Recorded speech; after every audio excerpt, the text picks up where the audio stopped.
Okay.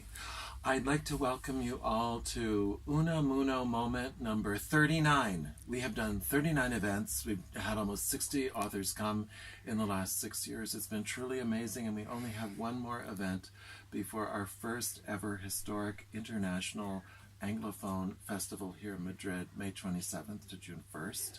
So here we are, and I thought we'd talk about love.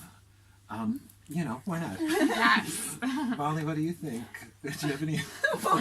What do you think about? What do you love? About being in Madrid and all the things that you've done today? I'm being a little flippant, but also I do feel, especially in the morning with those little kids, there's so much love, and that poetry kind of accesses that in a unique way.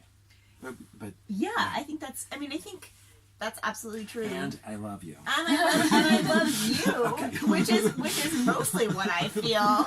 It's just full of love and happy to be here. But we've been talking a lot. The three of us, we are all poets who know one another explicitly because of poetry, and who are not only here in Madrid because of poetry, but who have a relationship with one another because we all publish with the same press and write with the same press, and Persea, with Persea Books, and we love them. We love them. I also love them. Gabe, we love you. We love you, Gabe. Yeah, he's the editor. Yeah. And I came to both of their work before I knew either one of them as people, and so this has been a week for us that's just been full of feeling really, really grateful for poetry and the way in which it's created community in our lives and for these friendships, and that's been fabulous. Yeah.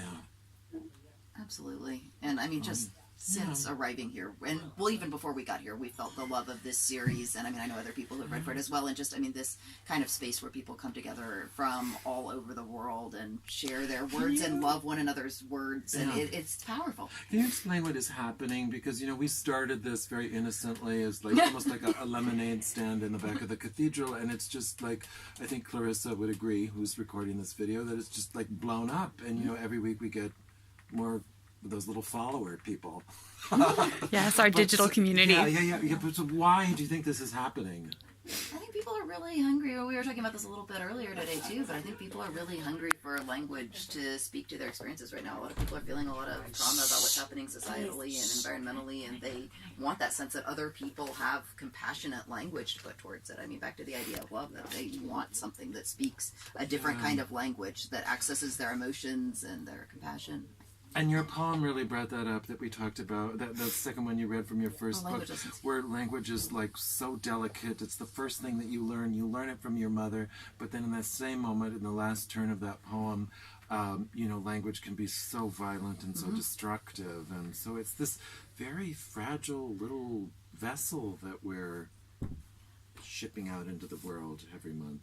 Yeah. Yes. Yeah, right? Yes. Yeah, correct. Yes. Yeah, and just to take that a step further, I mean, I met you in Italy when we were living in a castle, and I love you so much. Yeah.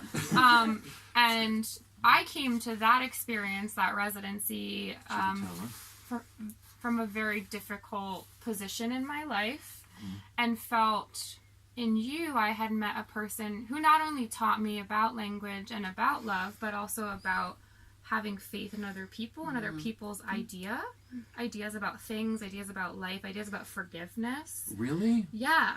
Wow. And for me, that has been incredibly profound. And so when you ask the question, like, what has made this series blow up, I think the answer is you. I agree.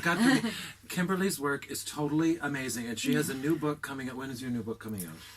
We all have new books coming out. Yeah, they all have new books coming out. My book, all the three of these women are amazing.